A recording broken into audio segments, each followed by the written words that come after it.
მოგესალმებით მეგობრებო, ჩვენ შეგვიძლია ადამიანის უფლებების დაცვის და სამოქალაქო ინტეგრაციის კომიტეტის ხდომა გავხსნათ, ვინაიდან quorum-ი გვაქვს.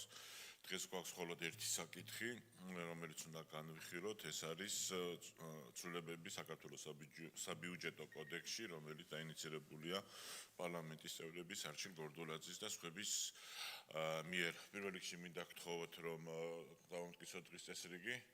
დიდი მადლობა, რაც შეეხება თვითონ საკითხს, მოკლედ გაგაცნობთ მე თვითონ, ვინაიდან როგორც იცით, ეს არის ტექნიკური ცვლილება, რომელიც იურიდიული დახმარების სამსახურის რეფორმასთან არის დაკავშირებული და დამატებით გახდა აუცილებელი საბიუჯეტო კოდექსის ცვლილებების შეტანა, რათა ჰარმონიზაციაში მოსულიყო პაკეტთან ეს კონკრეტული საკითხი და მეორე მოსმენით არანაირი ცვლილებები არ შესულა, ფაქტობრივად იგივე რედაქციით ვიღებთ, რაც პირველი მოსმენის შემდეგ ჰქონდა, თუ დამატებითი კითხვები გაქვთ, მზად ვარ განმარტო, თუ არა და შეგვიძლია უკვე კეთილსხეცით დავაყენოთ აღნიშნული საკითხი.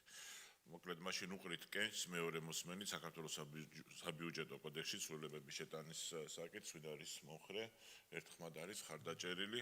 დიდი მადლობა მეგობრებო და ამითი ადამიანის უფლებების დაცვის და სამოქალაქო ინტეგრაციის კომიტეტის ხდომა დასრულებულია.